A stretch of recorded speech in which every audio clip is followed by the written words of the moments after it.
Hello aspirants, I welcome you all at परचम classes.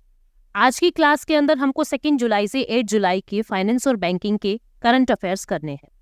ठीक है, क्या क्या है इस हफ्ते की न्यूज़ के अंदर उसको डिस्कस करने से पहले करंट अफेयर रफ्तार के बारे में आपको बता रही हूँ। ये ऐसी बुक है जो परचम क्लासेस ने लॉन्च की है, जिसके अंदर देखो आपको 6 महीने की सारी हेडलाइंस मिल जाएगी। जनवरी से जून 2023 की 6 महीने की हेडलाइंस, मतलब जिसको क्विक रिवीजन करना है अपने करंट अफेयर का, उसके लिए बेस्ट इनिशिएटिव है। इसके अंदर क्या क्या होगा, बुक्स एंड ऑथर्स के बारे में सारा 6 महीने में जो भी बुक्स एंड ऑथर्स किसने क्या कंपाइल किया है, क्या न्यूज़ रिलेटेड जितने भी रिलेटेड न्यूज़ थी, appointments, awards, obituaries, state news, science, tech and defence, national news, government schemes, summit and conference, banking, finance, international news, sports, index ranking, इन सब की एक कंपाइल्ड पीडीएफ आपको ये मिल जाएगी करंट अफेयर रफ्तार के नाम से। इसको लॉन्च कर चुके हैं हम अपनी ऐप पर, आप लोग देख सकते हो। 6 महीने का सारा कंपाइलेशन आपको एक ही जगह पे मिल जाएगा। अब इस हफ्ते क्या क्या है वो आपको मैं बता रही हूँ।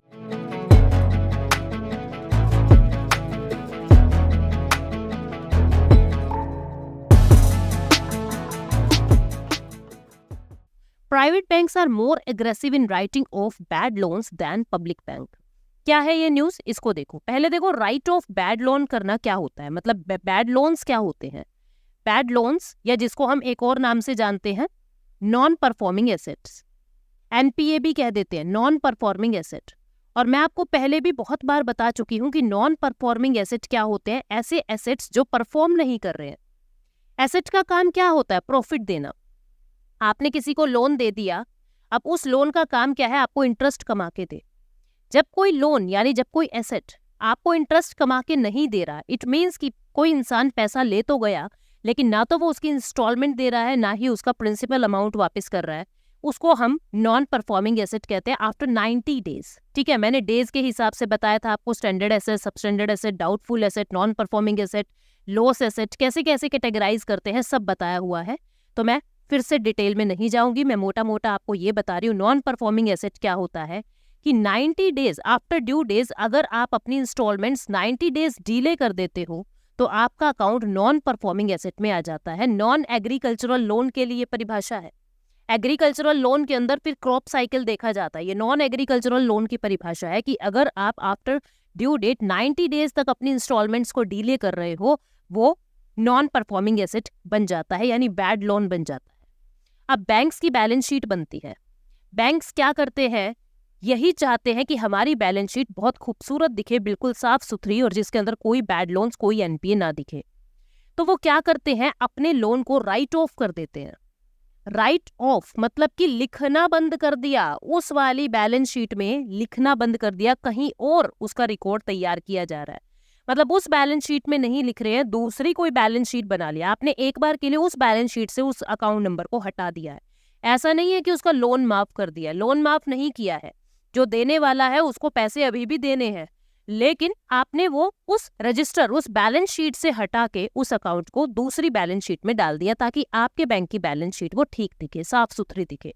इसको कहते हैं लोन राइट ऑफ करना। और लोन वेवर देना क्या होता है, लोन वेव कर दिया। वेवर का मतलब ये होता है कि आपने लोन माफ नहीं किया, पर सरकार ने लोन वेवर दे दिया, लोन वेवर स्कीम चला दी, जैसे पीछे यूपी गवर्नमेंट ने चलाई थी। लोन वेवर का मतलब क्या होता है, बैंक आपको छूट नहीं दे रहा है, बैंक को तो पैसे मिलेंगे, पर वो किसान ना दे के फिर सरकार दे रही है, राज्य सरकार दे रही है कि इनका पैसा हम दे रहे हैं। ठीक है, हमने इनका पैसा माफ कर दिया। वेव कर देना यानी बिल्कुल माफ कर दिया। ठीक है, कौन कर रहा है ये काम, सरकार कर रही है। बैंक वेवर नहीं देते हैं, बैंक को अपना पैसा वापस चाहिए, तो किसानों के नाम का पैसा जब सरकार दे रही है, यानी किसान का लोन माफ हो चुका है, इसको कह दिया लोन वेव कर दिया गवर्नमेंट ने। और लोन राइट ऑफ कौन कर रहा है, बैंक्स कर रहे हैं। लोन राइट ऑफ में क्या है कि आपने इस बैलेंस शीट से हटा के उसको दूसरी बैलेंस शीट में लिख दिया है, उसको कहते हैं लोन राइट ऑफ करना। ठीक है, तो न्यूज क्या है कि जो प्राइवेट सेक्टर बैंक है वो ज्यादा लोन राइट ऑफ कर रहे हैं as compare to public sector bank. वो ज्यादा अग्रेसिव है अपनी बैलेंस शीट को साफ सुथरी दिखाने के लिए। ठीक है, तो देखते हैं यहाँ पे क्या कहा गया है कि according to the data, RBI की एक रिपोर्ट आती है, financial stability report, biannual report होती है financial stability report. Financial stability report में ये दिखाया गया कि private sector bank has been more aggressive. Private sector bank ज्यादा इच्छुक है, ज्यादा अग्रेसिव है, किस चीज को लेके कि हम लोगों को ज़्यादा लोन राइट ऑफ करना है as compare to public sector bank. तो डाटा यहाँ पे दिया हुआ है, आपको याद नहीं करना, पर समझने के लिए हम एक बार देख लेते हैं कि डाटा के अंदर क्या है। ये बताया गया है कि फाइनेंशियल ईयर 2023 में जो ग्रॉस नेशनल परफॉर्मिंग एसेट था उसके कंपैरिजन में राइट ऑफ, भाई मान लीजिए अगर 100 रुपीज उनका एनपीए है तो उस एनपीए में से 47.9% अमाउंट जो है उन्होंने राइट ऑफ कर दी, किन्होंने, प्राइवेट सेक्टर बैंक ने। ठीक है, कि ग्रॉस नेशनल परफॉर्मिंग एसेट का अगर हम कंपैरिजन निकालें लोन रिटर्न ऑफ से तो इन्होंने 47% पैसा जो है वो राइट ऑफ कर दिया। और अगर पब्लिक सेक्टर बैंक की बात करें तो केवल 22% पैसा सरकारी बैंकों ने राइट ऑफ किया है। ठीक है, पिछले 2 सालों में इनका जो राइट ऑफ है वो 26.2% से बढ़ के 31 पॉइंट हो गया है, यानी कि ये अपना लोन रिटर्न ऑफ बढ़ाते जा रहे हैं। लोन रिटर्न ऑफ का मतलब क्या होता है? These loans are transfer to the off balance sheet record. आप उस बैलेंस शीट में नहीं रख रहे हो, आप किसी दूसरी बैलेंस शीट में अपने रिकॉर्ड्स रख रहे हो। Writing off a loan does not give entail forgiving the debt. आप डेट को फॉरगिव नहीं कर रहे हो, आप डेट को माफ नहीं कर रहे हो। The borrower still owes money to the bank. Borrower अभी भी पैसा देगा बैंक को। ठीक है, तो क्या होता है लोन रिटर्न ऑफ करना, ये हमने समझ लिया। अब नेक्स्ट न्यूज के अंदर क्या है कि एशियन डेवलपमेंट बैंक जो है वो एडिशनल फंडिंग दे रहा है ऑनगोइंग अर्बन डेवलपमेंट प्रोजेक्ट्स में। जो भारत के अंदर अर्बन डेवलपमेंट प्रोजेक्ट्स चल रहे हैं, एशियन डेवलपमेंट बैंक उनको $200 मिलियन की फंडिंग दे रहा है। ये क्या है? राजस्थान के अंदर देखो बहुत सारे अर्बन डेवलपमेंट प्रोजेक्ट्स चल रहे हैं। क्या कह रहा है ये? राजस्थान जो secondary town development sector project चल रहा है जिसके अंदर वाटर सप्लाई और सैनिटेशन सिस्टम को इम्प्रूव किया जा रहा है, एशियन डेवलपमेंट बैंक ने $200 मिलियन एडिशनल फाइनेंस किया है भारत को। ऑनगोइंग प्रोजेक्ट सितंबर 2020 में अप्रूव हुआ था कि इसके अंदर हम 1451 किलोमीटर वाटर सप्लाई की पाइप्स बिछाएंगे और 1110 किलोमीटर यानी 1110 किलोमीटर की सीवरेज की पाइप्स जो है वो फैलाएंगे, जो 68,000 हाउस होल्ड से कनेक्ट होगी। मतलब मैं आपको ये डाटा याद करने को नहीं बोल रही हूँ, ना ही ये हो सकता और ना ही ये करना मूर्खता है। डाटा याद नहीं करना, किसी पेपर में नहीं पूछेंगे कितने घर कनेक्ट हुए, कितने किलोमीटर लंबी पाइपलाइन बिछाई, किसी पेपर में नहीं पूछ सकते। लेकिन आपको एक आइडिया होना चाहिए कि इसके अंदर कर क्या रहे हैं। इसके अंदर पानी की सप्लाई के पाइप्स डाले जा रहे हैं, सीवरेज के सप्लाई पाइप्स डाले जा रहे हैं और घरों से कनेक्ट किया जा रहा है। ठीक है, हाइलाइट्स इसके अंदर क्या है कि 7 प्रोजेक्ट चल रहे हैं टाउन्स के अंदर। क्या किया जा रहा है? 700 किलोमीटर जो पानी के पाइप लीक हो रहे थे, यानी जिसके अंदर सीवरेज का पानी मिक्स होकर सप्लाई हो जाता था, पानी के पाइप जो लीक हो रहे थे, 700 किलोमीटर पानी के पाइप जो है वो रिप्लेस कर दिए गए हैं और 1400 किलोमीटर नए वाटर सप्लाई जो है वो ऐड कर दी है और 77,000 हाउस होल्ड्स को कनेक्ट कर दिया है। वाटर ट्रीटमेंट प्लांट्स चलाए जा रहे हैं और बहुत सारे प्रोजेक्ट्स लगाए जा रहे हैं जिसके लिए एशियन डेवलपमेंट बैंक ने पैसा दिया है। रिसेंट न्यूज की बात करें तो एशियन डेवलपमेंट बैंक ने अभी $295 मिलियन बिहार स्टेट की जो रोड्स हैं उनको इम्प्रूव करने के लिए भी दिया था। तो एशियन डेवलपमेंट बैंक और क्या फंडिंग कर रहा है? एक तो राजस्थान की वाटर सप्लाई अच्छी कर रहा है और दूसरा बिहार के हाईवेज को अच्छा कर रहा है। ठीक है, बिहार के हाईवेज को अच्छा कर रहा है। क्लियर हो गई ना बात? तो ये एशियन डेवलपमेंट बैंक के बारे में जो न्यूज थी वो हमने की। और एशियन डेवलपमेंट बैंक है क्या? ये 19 दिसंबर 1966 को बना था। हेडक्वार्टर इसका फिलीपींस में है। प्रेसिडेंट इसके मसात्सुगु असाकावा है।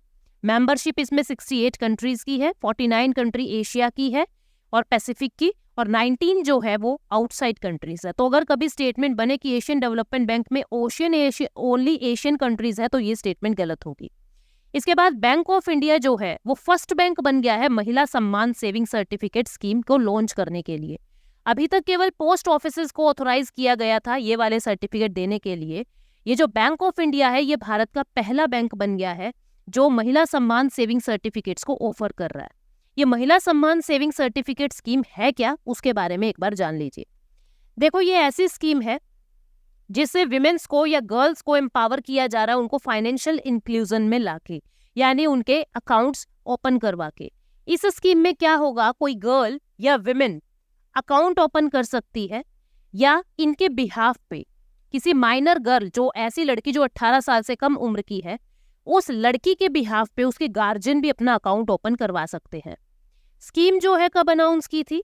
फाइनेंशियल ईयर 2023-24 के बजट के अंदर ये स्कीम निर्मला सीतारमन मैम ने अनाउंस की थी।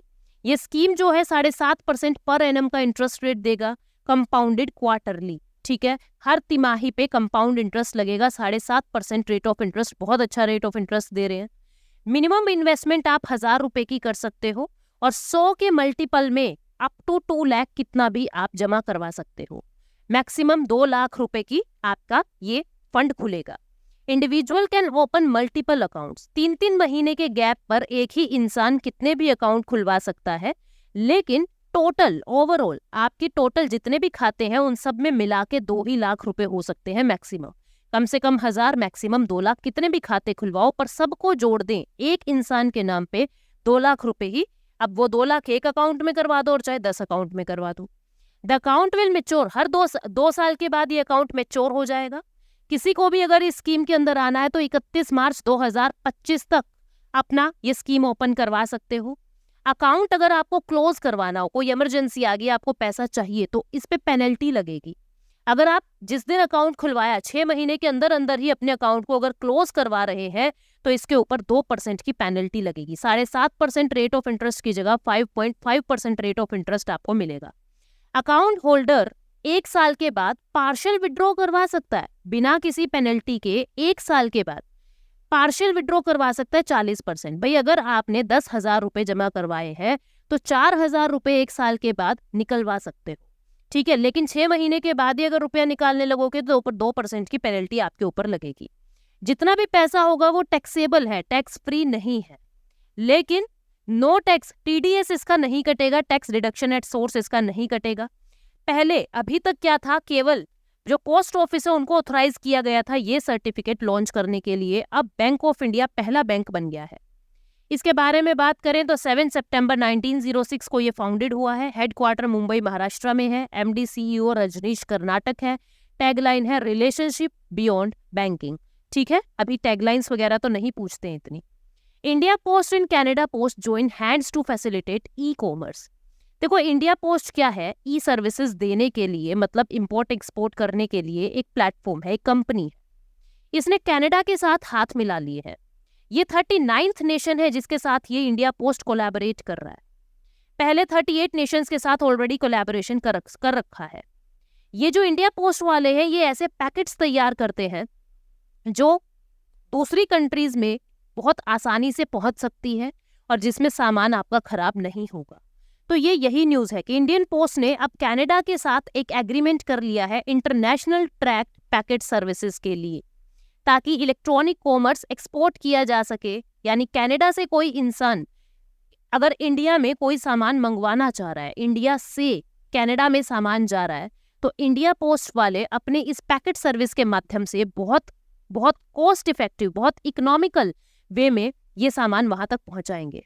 ये ऑलरेडी 38 पार्टनर्स के साथ कोलैबोरेशन कर चुका है। 39th कनाडा है। ठीक है, कुछ 38 कंट्रीज जो है इनके अंदर 16 नेशंस है। ठीक है, 22 न्यू पार्टनर्स भी भारत के इसके साथ, इंडिया पोस्ट के साथ अभी आने वाले हैं। अगर इन पैकेट्स की बात करें, ये ऐसी कॉम्पिटिटिव सर्विस देते हैं जो इन पैकेट्स की डिलीवरी, इनका डिजाइन ऐसा होता है कि क्रॉस बॉर्डर शिपिंग को मीट कर सके। Micro, small and medium enterprises के प्रोडक्ट्स भी इधर से उधर ये भेजते हैं। इसके अंदर क्या होता है, बहुत ही इकोनॉमिकल, मतलब बहुत सस्ते दामों पे ये पैकेट जो है दूसरी जगह पहुंच जाएगा। 50 ग्राम अगर वेट है, आपको पता है अब राखी का त्योहार आएगा तो सब बहनें अपने भाइयों को जो राखियां भेजेंगी उनका वजन करवा के भेजा जाता है। तो वजन के हिसाब से, मतलब उसके वेट के हिसाब से पैसे लग रहे हैं। तो ये क्या है, 50 ग्राम का 400 रुपये लेंगे और हर एडिशनल 50 ग्राम्स के लिए फिर 35 रुपये ये लेंगे। तो बहुत ही कम दाम पे ये एक्सपोर्ट करेंगे आपके सामान को। ये अफोर्डेबल शिपिंग का एक तरीका है। ठीक है, जिसके अंदर अप टू 2 kg आप सामान को एक्सपोर्ट कर सकते हो along with pickup and volume based discounts भी आपको मिलते रहेंगे। ठीक है, तो ये ITPS था जो इंडिया पोस्ट दे रहा है। अब अगर रिसेंट न्यूज़ की बात करें, इंडियन पोस्ट ने और क्या किया है, अभी शिप रॉकेट्स के साथ जो खुद एक डिलीवरी सर्विस देता है, इंडियन पोस्ट ने अभी शिप रॉकेट्स के साथ लास्ट माइल ई-कॉमर्स डिलीवरी इसके साथ भी कोलैबोरेशन किया है। इंडियन पोस्ट और इंडियन रेलवेज ने एक joint parcel service rail post गति शक्ति एक्सप्रेस कार्गो सर्विस पे भी सिग्नेचर की है। तो इंडियन पोस्ट बहुत अच्छे कोलैबोरेशन कर रहा है शिप रॉकेट्स के साथ, इंडियन रेलवेज के साथ, ताकि आपका सामान समय से और कम रुपए में पहुंच सके। एस्टैब्लिशमेंट कब हुआ इसका? 1 अक्टूबर 1854 को। हेडक्वार्टर न्यू दिल्ली के अंदर है। इंडियन पोस्ट ये गवर्नमेंट ऑपरेटेड पोस्टल सिस्टम है भारत का, गवर्नमेंट ऑपरेटेड है, प्राइवेट नहीं है, ठीक है। डिपार्टमेंट ऑफ पोस्ट के अंडर आता है, अंडर मिनिस्ट्री ऑफ कम्युनिकेशन, याद रखोगे। इसके बाद अगली न्यूज है, Indian bank collaborate with national e governance service limited. ये NESL national e governance service limited क्या है? ये एक ऐसी कंपनी होती है, या मतलब इंसॉल्वेंसी एंड बैंक्रप्सी कोड के अंदर ये इंसॉल्वेंसी प्रोफेशनल यूनिट्स IPUs होते हैं। इनका काम क्या होता है? डाटा कलेक्ट करना, कितने क्रेडिटर हैं, कितने डेटर्स हैं, किसने कहाँ से कितना लोन लिया है, उन सबका डाटा कलेक्ट करने का काम होता है, ठीक है। तो ये इंडियन बैंक ने इस कंपनी के साथ जो है वो कोलैबोरेशन कर दिया है अपने प्रोजेक्ट वेव को इनिशिएट करने के लिए। ये प्रोजेक्ट वेव क्या है? World of advance virtual experience, यानी public sector lender Indian Bank जो है वो NESL के साथ कोलैबोरेशन में आ गया है project wave world of advance virtual experience को लॉन्च करने के लिए। इसमें क्या होगा? जो बैंक गारंटी पहले आपको कागजों पे देनी पड़ती थी या लेनी पड़ती थी, अब उसको इलेक्ट्रॉनिक कर दिया है, जिसमें आपको 3 से 4 दिन लग जाता था लोन की प्रोसीजर में, अब फ्यू मिनट्स के अंदर आपका काम हो जाएगा, यानी सब कुछ ऑनलाइन कर दिया है, ठीक है। प्रोजेक्ट वेव के अंडर ऑनलाइन कर दिया है। ये क्या कह रहा है? ये एक डिजिटल ट्रांसफॉर्मेशन का इनिशिएटिव है जिसमें बैंक गारंटीज को इलेक्ट्रॉनिक कर दिया है, ठीक है। जो ट्रेडिशनल पेपर बेस्ड प्रोसेस था, सिंपल सी बात है, लोन का तरीका जो है वो पेपर बेस्ड से हटा के इलेक्ट्रॉनिकली कर रहे हैं। 3 से 4 वर्किंग डेज का काम फ्यू मिनट्स में हो जाएगा। फिजिकल स्टैम्प पेपर या फिजिकल सिग्नेचर की जरूरत नहीं है। इलेक्ट्रॉनिक स्टैम्प, इलेक्ट्रॉनिक सिग्नेचर चलेगा, E-साइन चलेगा, यानी सिक्योरिटी भी ज्यादा बढ़ गई है। इंडियन बैंक ने प्री अप्रूव्ड बिजनेस लोन को अवेल कराने के लिए भी डिजिटल तरीके ढूंढ लिए हैं, ठीक है। तो ये बात थी इंडियन बैंक के बारे में, ठीक। उसके बाद NESL की अगर बात करें, ये इंफॉर्मेशन यूटिलिटी है, IU है। Insolvency and bankruptcy board of India, आपको पता है insolvency and bankruptcy board of India जिसके अंदर 10 मेंबर्स होते हैं, इनका काम क्या होता है? जो लोग लोन वापस नहीं कर रहे हैं उनके ऊपर इंसॉल्वेंसी एंड बैंक्रप्सी कोड के माध्यम से पैसा वापस निकाला जाता है। तो पैसा कैसे निकलेगा, कौन सा तरीका अपनाना पड़ेगा? बहुत सारे तरीके होते हैं, रिस्ट्रक्चर करना होता है या रिकवर करना है पैसा, क्या करना है, बहुत सारे तरीके होते हैं। रिकवरी के अंदर ही एक तरीका आता है इंसॉल्वेंसी एंड बैंक्रप्सी कोड का। इसमें क्या होता है? जितने भी बैंक वो हैं जो परेशान है, ठीक है, जो किसी, ये कस्टमर है जिसने लोन लिया था, ये 4 बैंक है जिन्होंने लोन दिया था, ये 4 बैंक हैं जिन्होंने लोन दिया था, ये चारों क्या कहलाएंगे? जॉइंट लेंडर फोरम कहलाएंगे, जॉइंट लेंडर फोरम। और ये इंसान वो है, जो मार्कर है ये वो है जिसने लोन लिया था, ठीक है। अब ये चारों क्या चाहते हैं? हमारा पैसा वापस आ जाए। ये पैसा दे नहीं रहा है, तो बीच में बिचौलिया चाहिए जो इनकी सेटलमेंट करवा देगा, ठीक है। अब इंसॉल्वेंसी एंड बैंक्रप्सी कोड 2016 के अंडर बहुत सारे इंफॉर्मेशन यूटिलिटी और इंसॉल्वेंसी प्रोफेशनल अपॉइंट किए जाते हैं। ये इंसॉल्वेंसी प्रोफेशनल कौन होते हैं? ये एडजुडिकेटर होते हैं, CA होते हैं, जो इन दोनों के बीच में एक बिचौलिए का काम करेंगे इनकी सेटलमेंट करवाने के लिए। पर्टिकुलर टाइम पीरियड होता है। फिर इन चारों बैंकों से वो CA जाके पूछेगा कि कैसे चाहते हो, इनका सामान उठा लाएं क्या? ये कहेगा नहीं नहीं, नीलाम नहीं करना। ये चारों क्या कह रहे हैं? नीलाम नहीं करना। उसको पूछ लो हेयर कट ले लेगा क्या? हेयर कट का मतलब क्या होता है कि 1 करोड़ रुपए देने हैं तो 60 लाख हैं क्या उसके पास, 60 लाख में बात फिक्स करते हैं।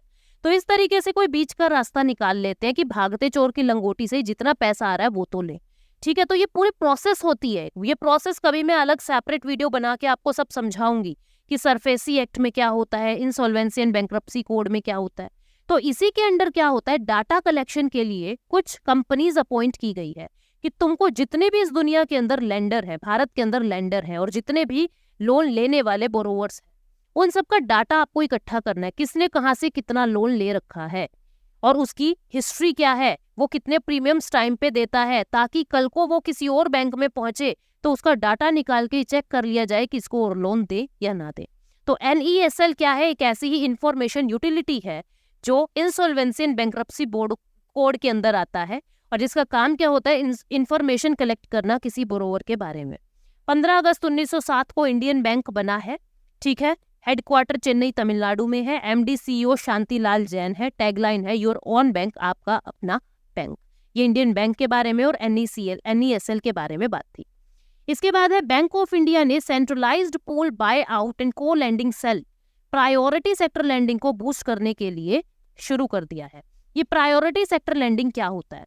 प्रायोरिटी का मतलब होता है प्रेफरेंस देना, ठीक है। कुछ सेक्टर्स को लैंडिंग में प्रेफरेंस देना, प्रायोरिटी देना। देखो, जब लोन लेने जाते हो तो जो जरूरतमंद लोग हैं, लाइक स्टूडेंट है, किसान है, उनको लोन मिलने में दिक्कत होती है क्योंकि उनके पास कोई अच्छा कोलेट्रल नहीं होता है। लेकिन जो बड़े बड़े बिजनेसमैन होते हैं, भले ही फ्रॉड कर रहे हैं वो पता है, लेकिन फिर भी उनको लोन आसानी से मिल जाता है। तो आरबीआई ने क्या कर रखा है, ये कहा हुआ है कि जब भी लोन बांटने की बारी हो तो 40% लोन पहले प्रायोरिटी सेक्टर लैंडिंग को दोगे, उन सेक्टर्स को दोगे जिनको हम प्रायोरिटी पे रख रहे हैं, जिनको हम प्रेफरेंस दे रहे हैं। फिर बचा हुआ लोन तुम किसी और को दोगे। अब क्या किया गया, बैंक्स ने नॉन बैंकिंग फाइनेंशियल कंपनीज यानी मुथूट जैसी कंपनीज के साथ कोलैबोरेशन कर लिया, जिसको कहते हैं को लैंडिंग। कहा कि हम दोनों मिलके लैंड करेंगे, मैं तेरे को जितना भी लोन दूं, तुम हमसे जितना भी पैसा लेते हो, उस लोन का X% तुम अगर किसान को दे रहे हो, उस लोन का Y% तुम अगर विमेंस को या वीकर सेक्शन को दे रहे हो, तो तुम्हारा वो लोन भी प्रायोरिटी सेक्टर लैंडिंग में गिना जाएगा। हमारी प्रायोरिटी सेक्टर, भाई मान लीजिए बैंक ने क्या किया, बैंक ने स्टूडेंट को लोन दे दिया, ठीक है, जितना भी लोन दिया, मतलब उसके 10% PSL का तो कवरेज यहां से हो गया, 40% देना होता है, 10% दे दिया, ठीक है। इसको कह दिया कि तुमने भी किसी किसान को दिया है क्या, ये कह देगा हाँ 2% हमने किसान को दिया, कहेगा चल 2% तेरा भी यहाँ आ गया। इससे क्या होगा, दोनों मिलके लैंडिंग कर रहे हैं, इसको कहते हैं को लैंडिंग। दोनों मिलके मतलब हम तुम्हें जो पैसा देंगे, तुम उस पैसे को प्लीज उन लोगों में बांटो जो प्रायोरिटी सेक्टर लैंडिंग के अंदर आते हैं, ताकि हमारे टारगेट पूरे हो जाए और जरूरतमंद को लोन मिल जाए। अब इसके लिए एक अलग सेल बना दिया है। न्यूज़ क्या है, इसके लिए एक अलग सेल बना दिया है कि एनबीएफसी किसको कितना पैसा दे रहा है, कहाँ पे पैसा जा रहा है, किन जरूरतमंदों के पास पैसा पहुंच रहा है, उसके लिए एक अलग से सेल बना दिया है ताकि अकाउंटेबिलिटी फिक्स हो और प्रायोरिटी सेक्टर लैंडिंग के टारगेट्स जो है वो पूरे हो सके। ये पूरी न्यूज़ है, ठीक है। यहाँ पे सब बातें लिखी गई है, ये पूरी न्यूज़ है। बैंक ऑफ इंडिया की हमने अभी बात की थी, तो फिर से इसको दोहराने का कोई मतलब नहीं बनता। वर्ल्ड बैंक ने $200 मिलियन का लोन जो है वो हिमाचल प्रदेश को दिया है। वर्ल्ड बैंक ने अभी पीछे लोन दिया था छत्तीसगढ़ को, पिछले हफ्ते मैंने आपको बताया, छत्तीसगढ़ को उनकी क्वालिटी एजुकेशन के लिए। अब हिमाचल प्रदेश को दिया है इनके रीन्यूएबल एनर्जी डेवलपमेंट को बढ़ाने के लिए। देखो क्या कह रहा है ये जो वर्ल्ड बैंक है, उसने लगभग 1600 करोड़ रुपए का यानी $200 मिलियन लोन जो है वो हिमाचल प्रदेश की सरकार को दिया है ताकि रीन्यूएबल एनर्जी सेक्टर के अंदर इलेक्ट्रिसिटी जनरेशन में काम कर सके। ये जो है 14.5 साल की मेच्योरिटी के लिए, ग्रेस पीरियड 4.5 साल की। वैसे तो 14.5 साल में पैसा वापस करना है, नहीं कर सके तो 4.5 साल का आपको ग्रेस पीरियड मिल जाएगा, ठीक है। 10,000 मेगावाट यानी 10 गीगावाट की रीन्यूएबल एनर्जी कैपेसिटी के प्लांट्स लगाने के लिए ये पैसा दिया गया है। हिमाचल प्रदेश का मकसद है कि 2030 तक वो कम्प्लीटली 100% एक ग्रीन स्टेट बन जाए, मतलब कि जहाँ पे 1% एनर्जी भी कोयले के थ्रू, थर्मल पावर के थ्रू ना आए, 100 की 100% रिन्यूएबल एनर्जी के थ्रू बिजली बने, ग्रीन स्टेट बन जाए हिमाचल 2030 तक, ऐसा उनका एजेंडा है। अभी भी वहां पे 80% एनर्जी हाइड्रो पावर प्रोजेक्ट से, पानी के माध्यम से बनाई जा रही है, ठीक है। 150 मेगावाट सोलर कैपेसिटी इंक्रीज करेंगे ये, यानी सौर ऊर्जा से बिजली बनाएंगे, ठीक है। और इनका मकसद है 2030 तक हम फुली ग्रीन स्टेट बन जाए। तो ये सारा काम जो होगा ministry of skill development and entrepreneurship के अंदर हो रहा है, अप्रेंटिसशिप प्रमोशन स्कीम को प्रमोट करने के लिए। वर्ल्ड बैंक 7 जुलाई 1944 को बना था, हेडक्वार्टर वॉशिंगटन DC यानी कि United States. President Ajay Banga Indian origin के हैं। वर्ल्ड बैंक एक इंटरनेशनल फाइनेंशियल स्टेट इंस्टीट्यूशन है, ठीक है, जिसको IBRD भी कहते हैं, International Bank for Reconstruction and Development. तो ये क्या करता है, अलग अलग प्रोजेक्ट्स के लिए मेंबर नेशंस को हेल्प करता है। आज का क्वेश्चन क्या है वो देखिए, महिला सम्मान सेविंग सर्टिफिकेट्स के लिए है। Consider the following statements. महिला सम्मान सेविंग सर्टिफिकेट टैक्स फ्री है नेचर में। दूसरा, कोई पेनल्टी नहीं लगेगी अगर आप 6 महीने के अंदर अंदर इसका फंड विड्रॉ कर दोगे। आपको बताना है करेक्ट स्टेटमेंट कौन सी है, 1 ओनली, 2 ओनली, बोथ, या इनमें से कोई भी नहीं। आई होप आप लोगों ने ध्यान से सुना है और आप इस क्वेश्चन का आंसर जरूर करेंगे। Thank you so much, take care, bye bye, मिलते हैं अगले हफ्ते। Thank you so much.